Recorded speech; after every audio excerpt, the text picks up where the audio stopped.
Guys, bumili ako nito. Ayan, oh. Diba? Mura lang yan. Anyway, ang mahal-mahal dito.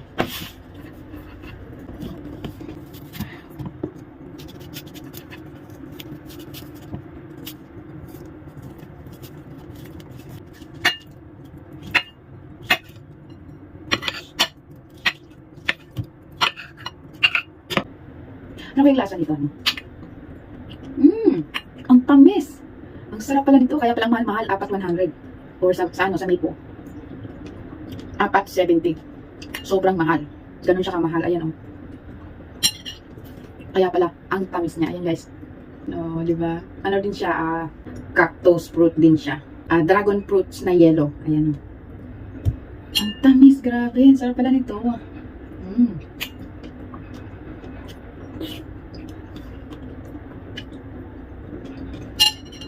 Ngayon alam ko na